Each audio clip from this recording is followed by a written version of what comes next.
शांति। 19 जनवरी 2022। प्रातः मुरली बाप दादा के महावाक्य। मीठे बच्चे, कार्य व्यवहार करते बुद्धि योग एक बाप से लगा रहे, यही है सच्ची यात्रा। इस यात्रा में कभी भी थकना नहीं। प्रश्न: ब्राह्मण जीवन में उन्नति के लिए किस बात का बल चाहिए?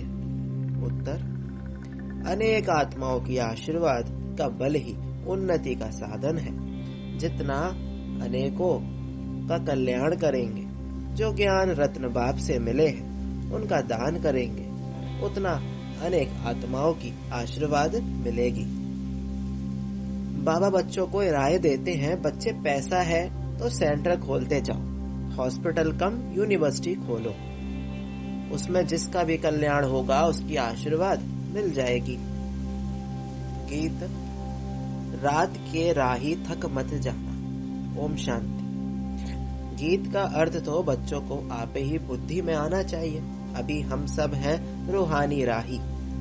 भगवान बाप के पास आत्माओं को जाना है। ऐसे नहीं कहेंगे कि जीव आत्माओं को जाना है। जीव आत्माओं को शरीर छोड़कर वापस जाना है। मनुष्य मरते हैं तो कहते हैं फलाना वैकुंठवासी हुआ, परंतु तुम जानते हो अच्छे व बुरे संस्कारों अनुसार पुनर्जन्म लेना पड़ता है। बुरे संस्कारों के कारण तुम्हारे सिर पर पापों का बोझ चढ़ा हुआ है, चाहे इस जन्म का व जन्म जन्मांतर का चढ़ा हुआ है।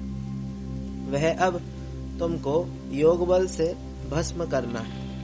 पाप को याद करना है, इसको ही योग अग्नि कहा जाता है।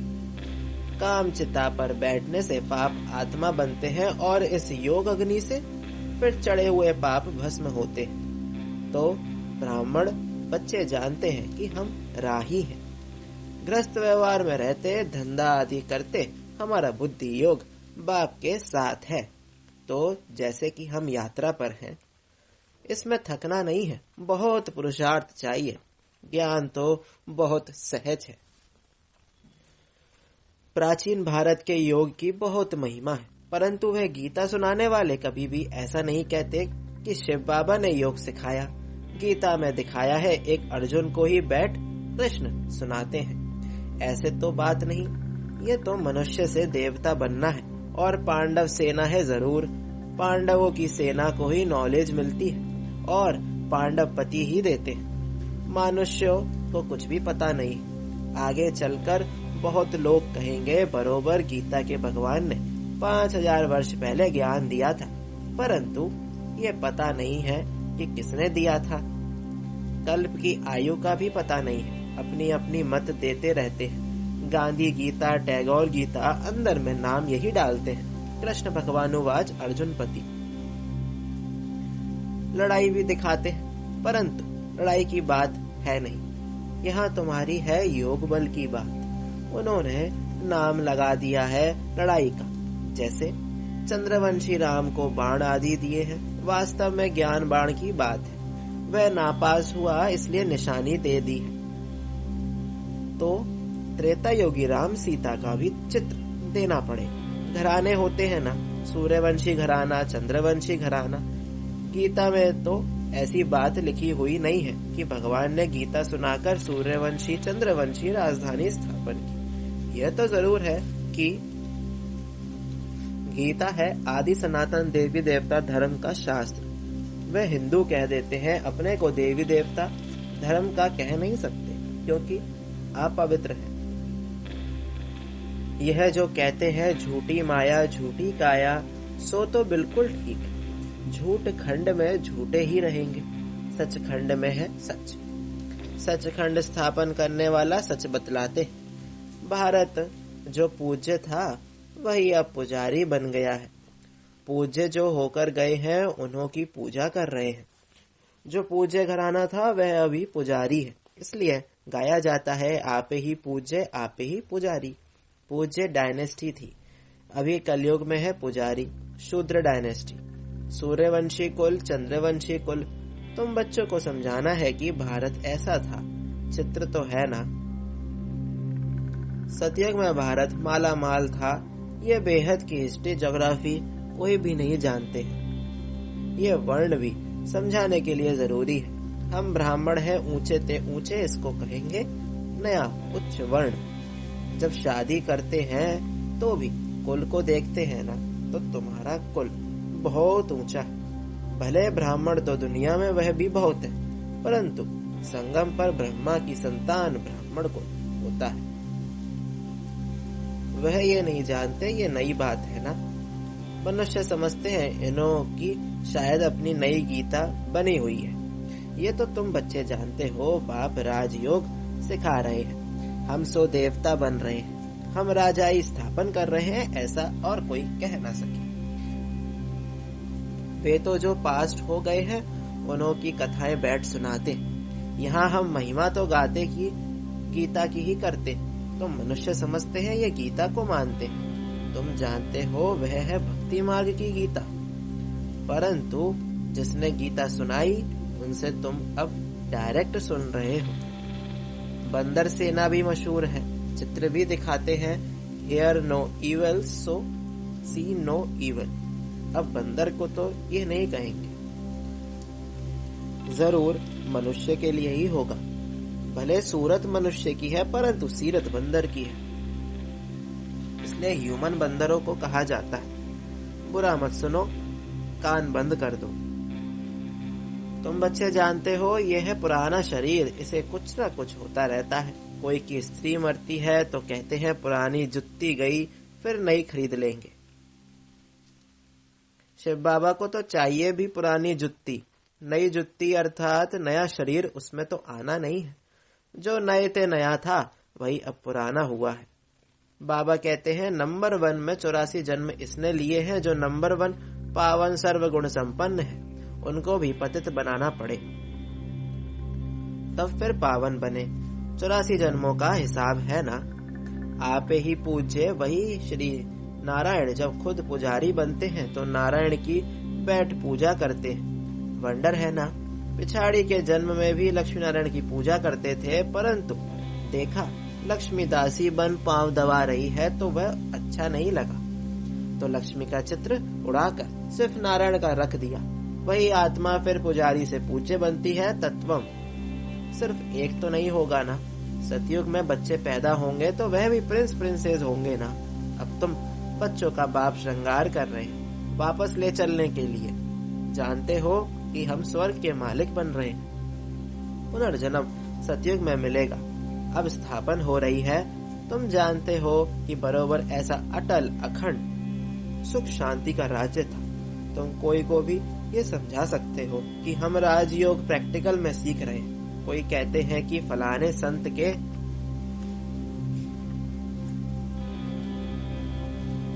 यहाँ गए, हमको बहुत शांति मिली, परंतु ये तो हुई अल्पकाल क्षणभंगुर की शांति। करके 10 से 20 को मिलेगी। यहाँ तो दुनिया का सवाल है। सच्ची सच्ची शांति तो सतयुग में ही मिलती है, वही रहती है।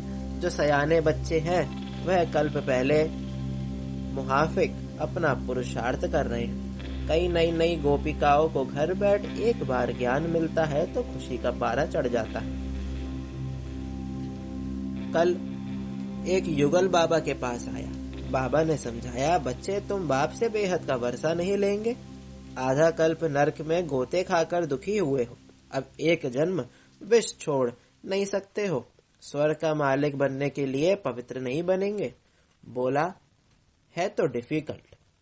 बाबा ने कहा, काम चिता पर बैठने लिए जिस्मानी ब्राह्मण ने तुम्हारा हथियाला बांधा, अब तुम ज्ञान चिता पर बैठ स्वर्ग के महाराजा महारानी बनो। तो कहा आपको सहायता देनी पड़ेगी। बाबा ने कहा शिव बाबा को याद करते रहेंगे तो जरूर सहायता मिलेगी। बोला हाँ याद करूंगा। झट बाप से हथियाला बांधा, अंगूठी भी पहनी। ये बाप दादा है ना, बेहद का बाप कहते हैं बच्चे तुम पवित्र नहीं बनोगे तो स्वर्ग में भी नहीं चल सकोगे। यह अंतिम जन्म पवित्र नहीं बनने से तुम राजाई खो बैठेंगे। इतना थोड़ा समय भी तुम पवित्र नहीं बन सकते। बाबा तुम्हारा ज्ञान योग से श्रृंगार कर रहे हैं। तुम ऐसे लक्ष्मी नारायण बन जाते हो। अगर बाप का नहीं माना तो समझेंगे इन जैसा महामूर्ख दुनिया में कोई नहीं। एक होते हैं हद के मूर्ख, दूसरे होते हैं बेहद के मूर्ख। यहाँ पर ऐसे नहीं बैठ सकते जो वायुमंडल को खराब करे। हंस मंडली में मलेच्छ बैठ ना सके। बाप कितना श्रृंगार कर लक्ष्मी नारायण जैसा बनाते हैं और माया फिर बिल्कुल कंगाल वर्त नोट पैनी बना देती है। भले कोई के पास 50 करोड़ है तो भी वर्थ नोट पैनी, क्योंकि ये सब तो भस्म होना है, साथ में तो सच्ची कमाई ही चलेगी। बाबा राय देते हैं बच्चे सेंटर्स खोलते जाओ, मनुष्यों का बैठ श्रृंगार करो, परंतु यूनिवर्सिटी कम हॉस्पिटल खोलने वाला भी अच्छा, जो किसको समझा सके या दूसरे को खोल कर दे तो ये बैठ समझावे। उनकी आशीर्वाद से भी भरपूर हो जाएंगे। भले बल तो मिलता है ना, 21 जन्म के लिए फायदा है। ऐसा कोई होगा जो बाप की श्रीमत पर ना चले? कदम कदम पर बाप की श्रीमत पर चलना चाहिए। विघ्न तो पड़ेंगे ही। बांधेली गोपिकाओं पर कितने सितम होते, इसमें निर्भय होना होता है। बाप की महिमा है निर्भय निर्वैर, हमारा कोई से वैर नहीं। बाप श्रृंगार कराते हैं तो उनकी सर्विस स्वीकार करनी चाहिए। बाबा क्यों नहीं, हम आपकी श्रीमत पर चलेंगे। हमारा तो इसमें बहुत कल्याण है। हमारे पीछे बच्चों आदि का भी कल्याण है। हर एक को सच्ची यात्रा पर चलने का रास्ता बताना चाहिए। झगड़ा होगा, अबलाओं को सहन करना पड़ता है। नहीं मानते हैं तो समझो हमारे कुल का नहीं है। मेहनत करनी पड़ती है। कहाँ से हमारे कुल का निकल पड़े, फिर भले प्रजा लायक भी बने, औरों को भी प्रजा लायक बनावे, ये भी अच्छा। प्रजा भी तो बनानी है ना। मनुष्य से देवता बनना यह कार्य बाप से सिवाय कोई कर नहीं सकता। तुम ब्राह्मण हो उच्च ते उच्च, वह है नीच ते नीच, तुम हंस वह बगुले, तो जरूर झगड़ा होगा, अत्याचार होंगे। माया रावण ने सबको बर्बाद कर दिया है। बाप आकर आबाद करते, सॉल्वेंट बनाते। पिछाड़ी में बादशाही तुम्हारी होगी। लड़ाई के बाद भारत माला माल बनता है। वह जो जानते नहीं कि इस महाभारी लड़ाई के बाद भारत स्वर्ग बनता है। तो अब बच्चों को बहुत अच्छा पुरुषार्थ करना है। भाषण भी रिफाइन करना चाहिए। शंख ध्वनि करनी है, नहीं तो कहेंगे इनके पास शंख नहीं है। भले कमल फूल समान है, चक्र भी है, परंतु शंख नहीं है। बाबा कहते ज्ञानी तू आत्मा ही मुझे प्रिय है। गोपियां भी मुरली पर मस्त होती थी, कृष्ण ने तो मुरली नहीं सुनाई। यह है श्री कृष्ण की आत्मा का अंतिम जन्म, जो चक्र लगाकर आई। अब इनको नॉलेज मिली। तुम जानते हो यह है पुरानी दुनिया, इनको फारकती देनी है। अब तुम नई दुनिया के मालिक बन रहे हो। विनाश से पहले पुरानी दुनिया को फारकती देते हो।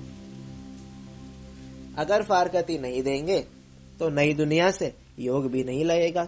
रावणपुरी में 63 जन्म दुख भोगते हैं। अब इसको फारकती दे दो। देह सहित जो कुछ भी है इन सभी को फारकती दो, फिर तुम अकेली आत्मा बन मेरे पास आ जाएंगे। अच्छा, मीठे मीठे सिकिला दे बच्चों प्रति माता पिता बाप दादा का याद प्यार और गुड मॉर्निंग। रूहानी बाप की रूहानी बच्चों को नमस्ते।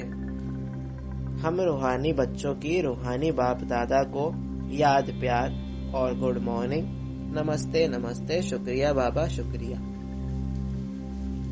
धारणा के लिए मुख्य सार। पहला, ज्ञानी तू आत्मा बन, शंख ध्वनि करनी, हर एक को सच्ची यात्रा सिखलानी, अपनी प्रजा तैयार करनी है। दूसरा, बुद्धि से पुरानी दुनिया को फारकती देना है, नई दुनिया से बुद्धि योग लगाना है, निर्भय निर्वैर बनना।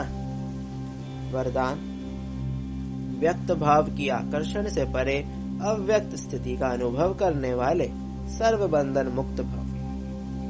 प्रवृत्ति में रहते बंधन मुक्त बनने के लिए संकल्प से भी किसी संबंध में, अपनी देह में और पदार्थों में फंसना नहीं। संकल्प में भी कोई बंधन आकर्षित ना करे, क्योंकि संकल्प में आएगा तो संकल्प के बाद फिर कर्म में भी आ जाएगा। इसलिए व्यक्त भाव में आते भी व्यक्त भाव की आकर्षण नहीं आना, तब ही न्यारी और प्यारी अव्यक्त स्थिति का अनुभव कर सकेंगे। स्लोगन: बाप के सहारे का अनुभव करना है तो हद के किनारों का सहारा छोड़ दो और लवलीन स्थिति का अनुभव करो। परमात्मा प्यार में सदा लवलीन खोए हुए रहो तो चेहरे की झलक और फलक अनुभूति की किरणें इतनी शक्तिशाली होगी जो कोई भी समस्या समीप आना तो दूर, लेकिन आंख उठाकर भी नहीं देख सकती। किसी भी प्रकार की मेहनत अनुभव नहीं होगी। ओम शांति।